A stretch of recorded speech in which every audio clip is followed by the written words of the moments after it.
दोस्तों, आज की कहानी है बहू सास की बदुआ में भी एक माँ की दुआ होती है।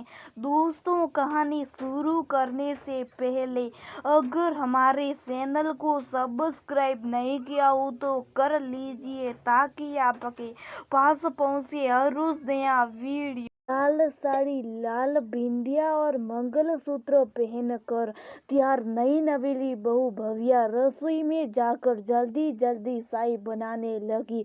सुबह के 6 बज गए थे। अब सब जागने वाले थे। भव्या और नवीन की शादी को अभी 1 महीना ही हुआ था। बड़ा ही खुशहाल परिवार था। नवीन मुंबई में मल्टीनेशनल कंपनी में जॉब करता था।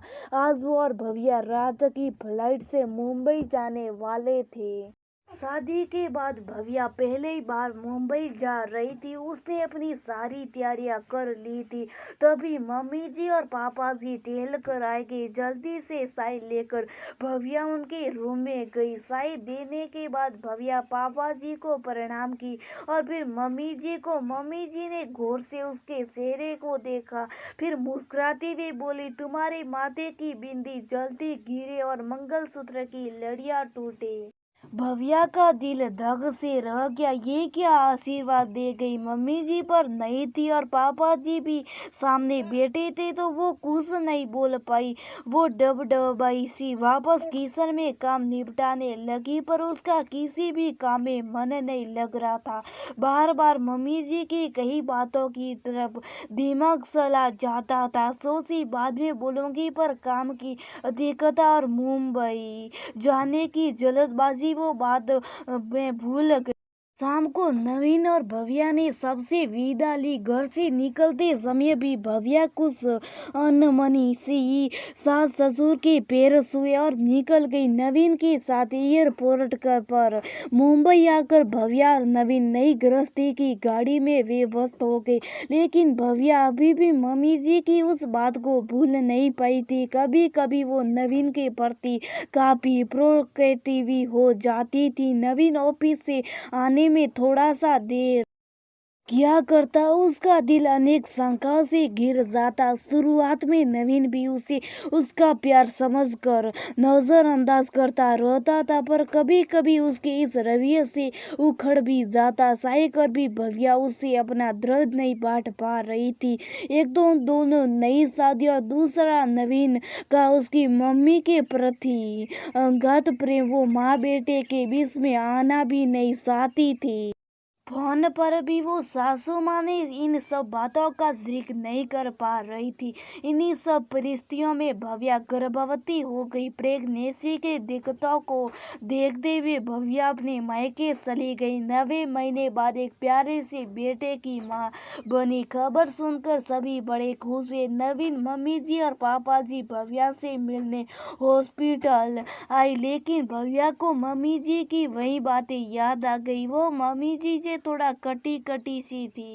मम्मी जी भी इस चीज को नोटिस किया, पर बच्चे के जन्म के बाद की दिक्कतों को समझकर कुछ बोली नहीं। कुछ दिनों बाद भव्या अपने ससुराल गई। वो अपने बच्चे के प्रति काफी प्रोटेक्टिव रहती थी। यहाँ तक कि मम्मी जी के भरोसे भी बच्चे को नहीं छोड़ती थी। एक अजीब सा मन मुटाव सा रहने लगा सास बहू के रिश्ते में। एक दिन मम्मी जी ने भव्या से बात करने की कोशिश की तो पहले तो भव्या जिसकी, फिर उस दिन की बातें रोते रोते अपनी सासू माँ से बताते हुए पूछने लगी, मम्मी जी आखिर मैंने क्या गलती की थी जो आप मुझसे ऐसा बोली। सासू माँ बोली, बहू मुझे नहीं मालूम था कि तुम उस बात का टीच लेकर अभी तक बैठी। अगर तुम उस दिन भी पूछती तो मैं तुम्हें बता देती। मैं तुम्हें उस दिन तुम्हारी गोद भरने का आशीर्वाद दी थी। भव्या, ये कैसा आशीर्वाद था मम्मी जी। इसका माथे की बिंदी और मंगलसूत्र से क्या कनेक्शन था। मम्मी जी अभी समर्थ, भव्या का बेटा बहुत छोटा है, थोड़ा और बड़ा होने दो, तुम खुद समझ जाओगी। भव्या कुछ बोली नहीं और वहां से चली गई। समर्थ 5 महीने का हो चुका था। वो अक्सर भव्या के माथे पर चमकती बिंदी को अपने हाथों से छूता और हटा देता। एक दिन भव्या घुटने के बल चलते समर्थ को पकड़ने को लपकी तो तभी समर्द उसके लटकते मंगलसूत्र को पकड़कर झूल गया, जैसे मंगलसूत्र टूट गया और सारी मोतियां बिखेर गई। अभी तो भव्या के सर पर ना चमकती बिंदी थी और ना गले में मंगलसूत्र। ये देखकर मम्मी जी भव्या को पकड़कर आईने के पास ले गई और बोली, देख बहू, आज ये अपना रूप कोई सुहाग का श्रृंगार नहीं है। तेरे चेहरे पर सिर मार तत्व की आभा है। उस दिन में तेरे चेहरे को देखकर मात्र तत्व की इस सुख और रूप का आशीर्वाद दी थी।